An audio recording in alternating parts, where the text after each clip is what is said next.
Namaskar, Nilesh. Number of you would have listened to my two-part series on Sugriva's Atlas that was based on few sarga from Kishkinda Kand of Valmiki Ramayana. In this episode, I am going to talk about another atlas, this time from Mahabharata. And for a lack of better name, I'm calling it Rajasuya Atlas, or more specifically, Yudhishthira's Rajasuya Atlas. Okay, let's jump into the presentation itself. Okay, so that's our Rajasuya Atlas. Alrighty. Five Pandava brothers. Think of this time as sometime after 5590 BCE. This is the time, this is the year when Krishna, Arjuna, and of course everyone else, they did this Khandava Vana Dahana, okay, cleared the Khandava forest and established Khandava Prastha, eventually which became famous as Indraprastha. And then Yudhishthir thought of doing a Rajasuya Yajna. Part of this particular ritual, very similar to Ashwamedha, but there are significant differences also between Rajasuya and Ashwamedha. That is not the subject today. So Yudhishthir stayed at Khandava where his four brothers went in four different directions, and we are going to use those descriptions to look at where they visited, and this is going to tell us a lot about what Indians knew about the world. Okay, you can think of this as the true greater India, Bharatvarsha. Actually, a great opportunity to know how Bharatvarsha appeared, looked like, okay, the civilizational landscape 7,500 years ago. You will also see a consistency and a continuation from Sugriva's Atlas to this Rajasuya Atlas. Okay, so let's jump into it. In the background, I have the map of Eurasia, and against that, I have superimposed approximately, but I would say pretty darn accurate, okay, areas where Arjuna went and winning over the other kings and then inviting them for the Rajasuya Yajna.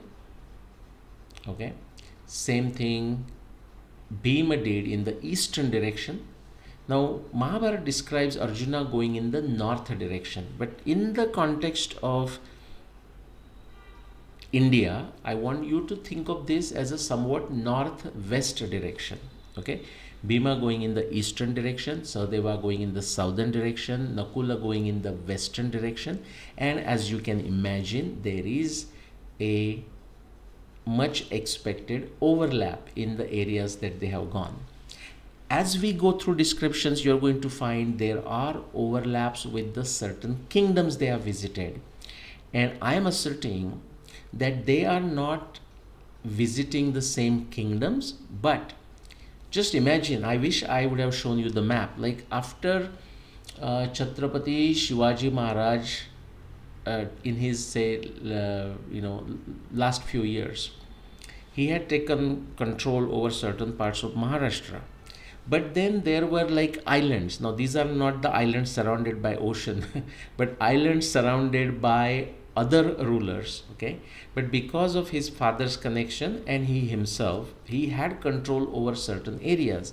For example, a continuous landscape from the say western part of Maharashtra going all the way to Konkan part of Maharashtra, but then after it ended because of Vijapur's Adil Shah and whatnot, then Chhatrapati Shivaji also had certain areas under his full control, such as modern day Bellary, okay, that area. Then if you have heard of Jinji, then Bengaluru area was under Shivaji's control, because Shahaji, it used to be a land given to Shahaji by Adil Shah.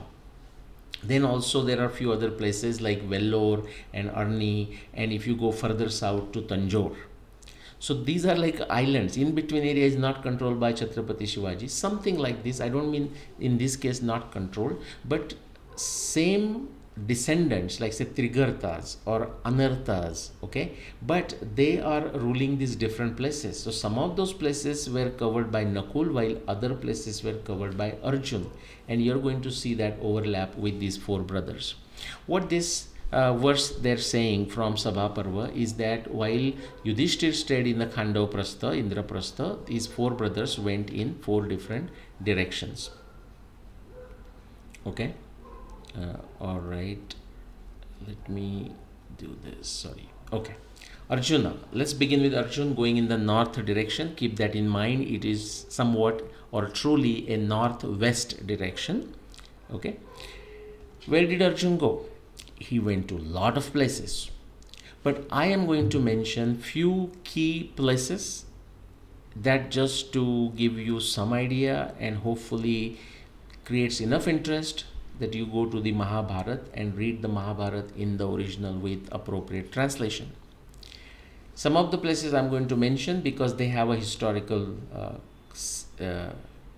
significance, but also because some of you would easily recognize those places, at least in the name. Okay, so where does he go? Vijayaya prayasyami disham dhana darakshitam. Okay, the one who protects the wealth. Who is that? The direction of a Kuber, that is the north direction. As I said again, keep that in mind. For your benefit, it will help if you think of Arjun going in the northwest direction with respect to the Indian landscape of today. That would be useful for you to understand. So he goes to many places. Some of them I have underlined there, highlighted. Anartha. Now you know where Anartha is? At least we know it is the Gujarat, that area, okay, Kushasthali. And I have given talks like Krishna's Dwarka or scientific biography of Krishna. So do watch those talks to know more. So this is where I said that maybe some Anartha kingdom, like from the greater dynasty of Krishna, is ruling in this area. And so therefore when Arjuna goes there, it is also called Anartha, because that's how they are known. We are going to see this theme getting repeated as we look at four brothers going in the four directions. So stay alert. Okay. The next place that is mentioned that I want to highlight anyways is Sakalam Dvipam, Sakala Dvipa. Now we don't know exactly what those areas are, but think of these as areas like towards the Mediterranean, but also possibly the Western Europe, and definitely the Central Asia, and definitely the Eastern Europe. Okay, but when I say definitely, I mean that's what they have to be. We just are speculating because no additional descriptions unfortunately are given. Okay, let's go further. Now the interesting one, Prag Jyotish. Okay, Taireva Sahita Sarve Prag Jyotisha Mupadravat. And who is there in Prag Jyotishpur? Bhagadatta. Tatra Raja Mahanasid Bhagadatto Vishampate. Arjun is going in the northwest direction with respect to the modern Indian context. He is not going to Assam, guys. And he has gone to Pragjotishpur and he has met Bhagadatta. He had a fight with Bhagadatta. In fact, Bhagadatta was extremely old but also brave and had a very powerful army. In fact, a multi-ethnic army. Even the description comes there. Okay, Sakirataishcha Chinaishcha Vrutta Pragjotisho Bhavat. Now, modern Indologists will suddenly have their heart attack. Okay, metaphorically speaking. Moment they hear the word Kirat or moment they hear the word China, and they're going to say, oh, that's like a modern descriptions. Nonsense. You see many old descriptions. Of course, if you are going to stick to Wikipedia, tough luck, guys, best wishes and get lost. Okay, you are not going to get any more knowledge than the agenda that Wikipedia has. Okay, But the point here is that the Bhagadatta has had a very brave, powerful, multi-ethnic army, and they had a big fight. But that's not the subject. Our focus is a geography and a specific descriptions of the places and specific kings and specific dynasties. Okay, so let's move on. Then he went after having that discussion, fight, and everything with Bhagadatta. He moved on. Okay, where is, what am I doing? Okay, here. Okay, he moved on. It's not going down. Okay, few other places and then to Kashmir. So just to give you an analogy, at least in the American context, imagine somebody living from the east coast of Florida, Jacksonville, taking freeway 10 all the way to LA, and then while coming back, not following the exactly the same freeway like Interstate 10, but taking Interstate 20 and visiting the kingdoms around that. So while coming back, as if he is visiting Kashmir, then he goes to Trigarta. Keep that in mind. These are not always in the geographical sequence. Okay, that at least we know it today. Then he goes to Balika, then Kamboj, and now very interesting. From there, he says he goes further. Praguttaram Disham Yecha. And some people just take Praguttara, which means what? Pracha, that is eastern, and Uttara is north, northeast, that is Ishanya. And suddenly people think, oh yeah, that's right, that must be northeast India. Nah.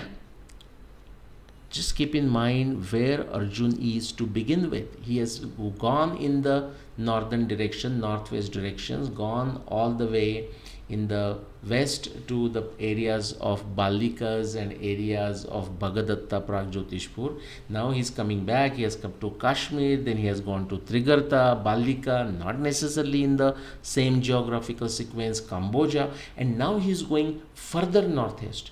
And where does he go? That should help you understand the significance of that northwest Praguttara there. Then he is going to Manas Sarovar. Keep in mind, he is coming from the south and west to Manas Sarovar and going towards Manas Sarovar. Okay, and again Manas Sarovar. Then he went to the area of a Gandharvas, the area, the land protected by Gandharvas. Most of people know that, so for simplicity we'll take that as modern Afghanistan and the area surrounding it. Then totally makes sense. Then he is going to Uttar Harivarsha. In some manuscripts you will see there itself as a Uttara Kuru Varsha, and if not that, then if you come down here you are going to say Uttara Kuru. So he went to the land of Uttara Kuru, and very beautiful, interesting, majestic, mysterious description. So do go and read that in the original. Okay, and that's it. Now let's look at Bhimasen going in the east direction. Again, very important for many reasons, but especially in the context of the utterly wrong information, utterly nonsensical information that is getting propagated. At least historical accuracy is concerned and the Mahabharata is concerned, the Bhagadatta of Pragjotishpur, and therefore Pragjotishpur and Bhagadatta, the place of Naraka, is not in Assam, guys. I don't know how many times I have to say this to you. For heaven's sake, read Mahabharata multiple times, different parva, different sections. And I will do a separate episode on Bhagadatta, Naraka and Pragjotishpur. But let's move on. So now Bhima is going in the eastern direction. So he goes to Panchala area. Now you can relate to that. From Khandavaprastha or Indraprastha, same place. Now he's going eastern direction, Panchala, Panchali, Draupadi. Okay. So you can relate to that. So he's going there. Then many other kings. I'm going to move on. So Gandaki river there. Okay. And then he goes to Tata Prachim Disham. He goes further east. Okay. And where is he going? Purva Desham. And that kind of how Mahabharata has covered, in my mind, the entire area. Think of this as east of Bihar, the entire Western Bengal, West Bengal, the modern day Bangladesh, Assam, and all those northeast states, and possibly further to Myanmar, which is Burma, and then Cambodia, and Thailand, and Vietnam. We simply don't know how far he went. It's all covered under Purva Desham. So it's anybody's guess unless we get some additional information. Okay, so he may not have gone as far as like Cambodia or something, but I'm just saying it's a possibility. Don't simply discount it. Now, from there, he turned southward, and that's why I said he may not have gone to Cambodia, maybe only up to Burma, Myanmar, and then he turned southward. And then what does he do? He is going to many sea regions covered by the sea, but also he is coming further south to Shishupala's Chedi kingdom. Okay, let's go further. Then, as if like he's coming south, then going sort of westward, and then turning north and going straight up north. So he goes to Kosala. Okay, there he defeats Bruhadbal. Okay, then he goes to Ayodhya and defeats Dirgha Yajna or Dirgha Pradnya, the way it is given in this, but he's also called Dirgha Yajna. Why are these two kings mentioned? Well, because Bhima went there and defeated them. But there is also additional significance. These are the two descendants of Bhagwan Ram and his two sons, Lava and Kusha. 28 royal generations separated from Bhagwan Ram by the time of Mahabharat, 7,000 plus years after. So, if somebody in an extremely simplistic and a foolish notion takes these 28 kings, assigns certain average period, he is going to end up in a Gaga land, literally. Okay, a very naive and foolish effort. These are royal generations, which means not all the kings are mentioned. Okay, so 28 kings, most important kings are mentioned. Okay, and at the time of Mahabharat war, in the dynasty of Bhagwan Ram, we have Bruhadbal ruling Kosala, and we have Dirgha Pratnya or Dirgha Yajna ruling Ayodhya. Let's move on. Then he goes to Kashi, and therefore I said maybe that is the sequence he went, or maybe the information is not given in the geographical sequence. Fine, let's move on. And then if you see, he is going to areas where the surrounded by sea and so on and so forth, mountains and very generic descriptions. And then he is now appears to be like coming towards Indraprastha. I'm trying to think here, guys. No, he's going further north. Okay, Vaidhe Hakam Charajanam Janakam. Now keep this in mind. There are many Janaka. Janaka, in fact, is like what do you say? A title. For example, if you go back to 14,000 years, 12,209 BC, that time, Ramayana time, Sita's father Janak, his name was Siradhvaj. Okay, but you see many other Yajnadhvaj and many other names, okay, that you find in the Mahabharata, Ramayana, and other texts. So Janaka is like a title, the king of that area. Okay. Okay, then Magadha, he went to Magadha area, and then if you notice, then he goes to Girivraja. Do you remember who that is? Jarasandha. Now Jarasandha has already been killed by Bhima, but he does fight with his son and so on and so forth. Okay, and just move on. He defeats Karna. Okay, but I'll skip that because that itself can be whole episode. All right, and then he goes to many areas in the connected with the ocean, so that could be the entire modern day Bangladesh, Tripura, whatever, then West Bengal and Odisha and so on and so forth. Okay, and if he has gone further to Thailand and Cambodia and Vietnam, then those areas. Fine. Okay, let's look at Sahadeva going in the southern direction. Again, see the overlap. He begins with the Khandavaprastha or Indraprastha. So where does he come? He comes to Shurasena's area. What is that? That is Mathura area.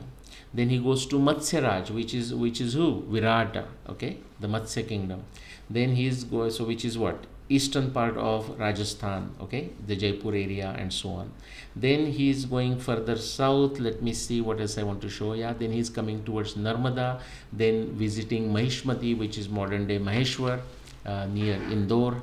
The capital, you can say, Maheshwar, and a place very dear to great ruler Ahilyabai Holkar in our times, not that long ago, just less than 300 years, something like that. He goes further south, all right, and a few other places. So that's like now entering central Maharashtra, you can say the Vidarbha area. That is the area of Rukmi, the Bhojakat, and then Bhishmak. Okay, remember Rukmini. Okay, and that will trigger some historical memories to you. All right, further he is going south, Pandyascha Dravidascha, okay, to Kerala all the way, and then Andhra and so on. Again, many of the modern Indologists, either of the east or the west, okay, brainwashed by utterly nonsensical and foolish itihasa history, not itihasa, history of India, the way it was taught or still being taught, unfortunately, in a agenda driven fashion. Moment they hear the words Pandya and Dravida, or Andhra and Kerala, they go gaga. Because in their mind, based on zero evidence, they think these names are recent names. And they just laugh. And I usually, when people say, why do they laugh? I say, because two reasons at least, maybe more. Because they don't have any evidence for what they're saying. Okay, and they're laughing at themselves, they don't know that they're thinking they're laughing at someone like me, or the people who say that the Pandyas and Dravidas and Kerala and Andhra are very ancient places. Okay, one more thing I forgot to underline, but I will mention it here, which is the Anthaki Chaiva Romancha Yavananam Puram Tatha. And some of the Indologists again who have not bothered to read Indian text in detail and not bothered to analyze, contemplate and cross-reference. Moment they hear Antaki and Roma, they are saying, oh, okay, Roma is Rome, of course, and Antaki is like a place in Turkey. I'll just leave that at a clue, find out what that place that gets close to that Antaki, okay? And they say, okay, so this is the confusion. No, it's not a confusion. The international trade is going on for a long time. We have tremendous evidence of going back the Silk Route, that I forgot to mention it, but maybe I'll mention it if I get time. For example, when I was mentioning Arjuna, I should have mentioned a cotton, in archaeological dig, cotton cloth or cotton thread was found in Israel, okay?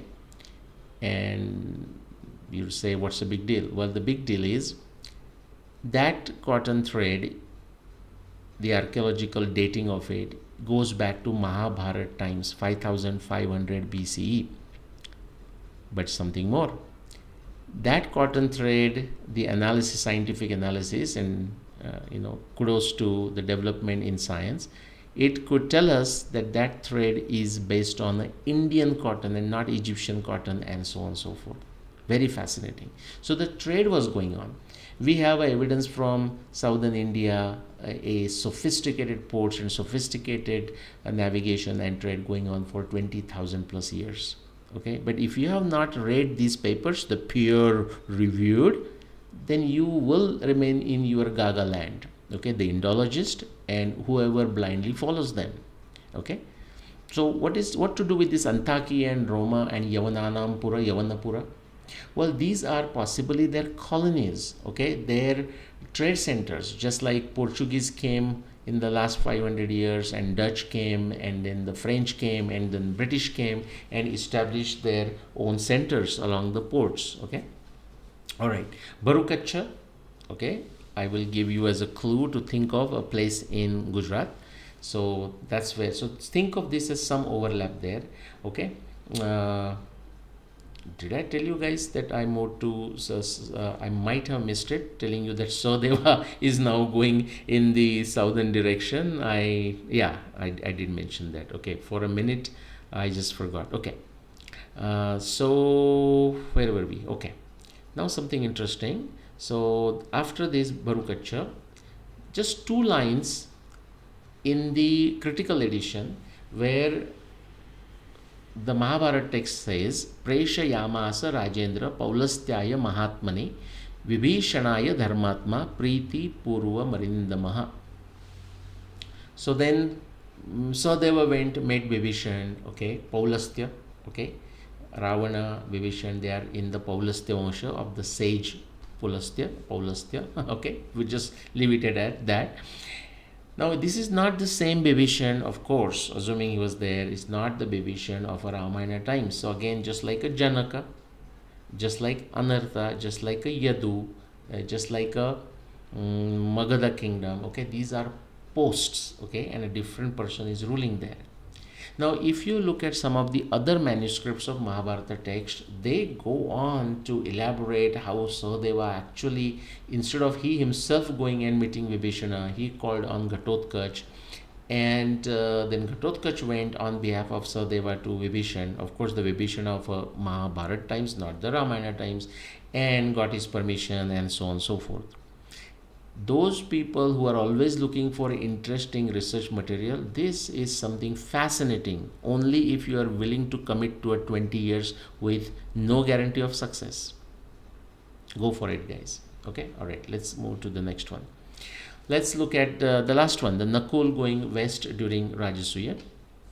Okay, so where does Nakul begins? Again begins at Khandoprastha. Okay, then he is going in the west direction. So what is the first place? Maru Bhumi Cha. Okay, so that is like, think of as a Mewar, just from there he is going to that area. Then the Shibi. Then notice that next to that Shibi is a Trigarta.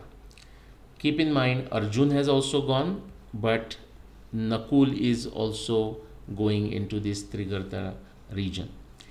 And that's why I gave this example of Chhatrapati Shivaji Maharaj and his kingdom. Of course, he had a continuous small area and part of Maharashtra, like starting with the western Maharashtra, going all the way to Konkan portion of Maharashtra, then going close to the Karnataka-Maharashtra border. But after that, he did not have a continuous landscape under his controls, but then he had these islands. Now, not islands surrounded by ocean, but islands surrounded by enemies.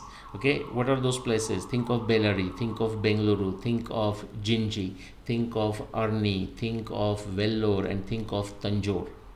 So something like this I'm imagining when these references come again, okay, such as Trigarta and so on. These are like a different places where maybe the Trigarta dynasty, different kings are ruling there. Same thing with Anartha, and same thing with many other kingdoms. Okay, this is my hypothesis. Then he also goes to the Sindhu area. Okay, now you can look at the map and you can relate what we can consider modern day southern Pakistan. Then Shudra Abhira Ganashchaiva Ye Chashritya Saraswatim, that area.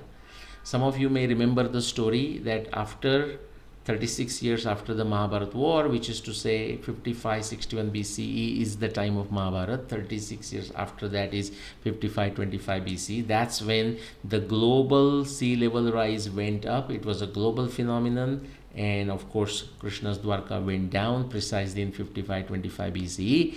Krishna kind of knew it, predicted. He had requested Arjuna to come there and take the residents of Dwarka safely away, and Arjuna did do that, whoever he could save, the Yudhishthir, and as he was taking them back to Indraprastha Hastinapur, they were snatched away, stolen by these Shudra Abhira. Okay, and Arjuna felt helpless. Okay, and maybe the effect of the fact that he came to know that Krishna is no longer in the physical body, but that's another subject. Then Nakula goes to Panchanad, which is, think of a Punjab, southern Punjab, and so on. And then let's fast forward. Then he also goes to Madra, not the Uttara Madra, but the Madra, where Shalya, his mama, okay, is ruling. And of course, they have this friendly exchange. Matulam Priti Purvena Shalyam Chakre Vashe Bali. Okay, he accepted with affection, the defeat from Nakula, okay, his Bhanja. Okay, and then if you look of a western direction, the Mahabharata text tells us that Nakula went on to tame and defeat Pallavas and Barbaras and many other such folks into the oceanic area. One of my friend from Houston, Texas, brought to my attention that in these descriptions of Nakula going in the west direction, actually there are descriptions of he crossing the sea twice. Okay, and so hey, I mean, it could be for many reasons. I mean, the same sea twice, but still he's going in the west direction. So first could be the Sindhu Sagar, but after that, just imagine maybe if he's going towards that modern day Dubai, then again getting into the same sea after crossing over the land, or it could be actually the Red Sea. Okay, anything is possible. We need more research. And sometime if the additional evidence is not there, there is not much we can do. But I just wanted to mention it. Okay, I think, yeah, well, three more slides. Okay, the next one, this is just a quick summary again, in which area they went in the four different directions. Think of this as a Bharatvarsha, culturally speaking, civilizationally speaking, 7,500 years ago at the time of Mahabharat war. Okay, and if you want to prepare with your Agama background knowledge to understand Pragjotishpur and Bhagadatta and Naraka and why he's not in Assam as far as the historical truth of Mahabharata is concerned, but frankly, Pragjotishpur and Naraka and the historical truth of Valmiki Ramayana is concerned, it is to the west of modern day India, it is not in the eastern part of India.